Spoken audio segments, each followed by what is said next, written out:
The couples featured on 90 Day Fiance are so different when it comes to culture and lifestyle. This makes the show so much more interesting, including the fact that the couples only have 3 months to decide if they want to be together or not. The TLC hit reality show has been airing for years, and viewers have seen almost everything the couples go through with their significant other. You see so many different emotions running through the couples like anger, sadness, and even doubtfulness. No one said it was easy to be in a relationship, and these couples are figuring out the hard way. So without further ado, here are some couples that were a big surprise to everyone. But before we get into the video, make sure you are subscribed to the channel. 41-year-old Molly Hopkins met 26-year-old Luis Mendez while on vacation in the Dominican Republic, and they shocked their family and friends when they ended up getting married in secret during the 90-day K-1 visa period, which led to a lot of complications in their eventual breakup. So you guys are now legally married, and he's gone. After originally appearing in Season 5 of 90 Day Fiance, the spin-off series, Happily Ever After, it captured the breakdown of their marriage. You're not calling the cops, dude! Stop it! Turn off the music! This is my speaker and nobody wants to hear this. As well as the subsequent reunions, but since Luis did not get along with Molly's 2 kids and wasn't interested in fatherhood, their marriage was pretty much doomed from the beginning. I am your new father. Yes. No, you're not. Sorry, you're not my dad. I don't love you. After Luis just packed up his bags and left one day, Molly eventually filed for divorce in January 2018, after 6 months of being married.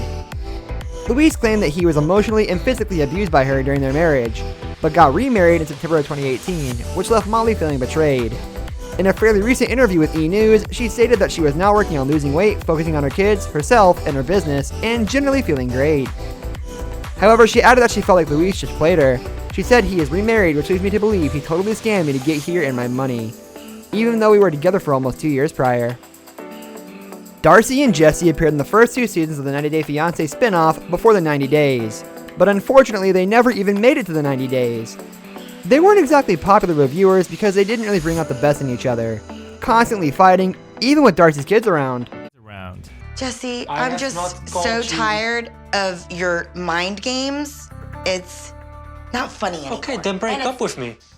It seemed like Darcy was genuinely looking for love, while Jesse was a control freak who loved his stuff and his body more than his bride-to-be, and was overly dramatic. It's all good. No, it's not all good. I am cooking a steak, and all you do is this. You ruin everything. Constantly blowing things out of proportion and blaming all their problems on her. I'm not a deceptive person. I'm not a liar. I'm not manipulative. Okay? I'm not gonna argue with you. That's all I gotta say. He wants to, yeah. But Ultimately, they both had their issues, and it turned out that their nearly 20-year age gap was the least of their problems. 32-year-old Jonathan Rivera from North Carolina met 19-year-old Fernando Flores while on vacation in Mexico. Despite the pretty big age gap, they really hit it off and started dating. After returning home for a while, Jonathan eventually flew back to Mexico to pick up Fernanda, and they arrived in North Carolina to begin the 90-day visa process, ultimately getting married in May 2018. However, things quickly went downhill from there as Fernanda was unhappy in small-town Lumberton, wanting to pursue her modeling career in a bigger city like Chicago. Jonathan didn't want to leave his hometown after spending 9 years building up his real estate business. Earlier this year, the couple then announced that they had separated, saying they hadn't spoken since December 22, 2018.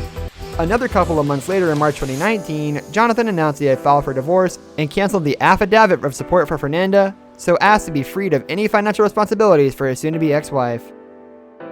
Larissa dos Santos Lima from Brazil and Colt Johnson from the United States met via an online dating site and eventually met up in real life in Mexico, where they spent 5 days together before flying to Rio de Janeiro to spend another 6 days, at the end of which, Colt decided to propose. Larissa then moved to Las Vegas to live with him and his mother.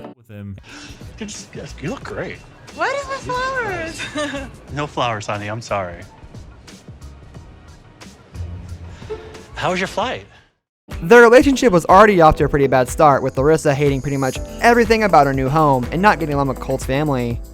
You have a man paying for you. Your man pays for everything. Your man pays for everything because you don't do a thing right now. The two still got married within the 90 days, but unfortunately their marriage lasted only a few months, and despite being married for such a short amount of time, the couple managed to have numerous run-ins with the law due to their public fighting during these 4 months. Larissa was charged with misdemeanor domestic battery earlier this year on January 16th. After one such fight with Colt, which prompted him to file for divorce just a couple of days later, and their legal split was eventually finalized in March. That's all we have for today's video, guys. Thank you for watching, and we'll see you next time.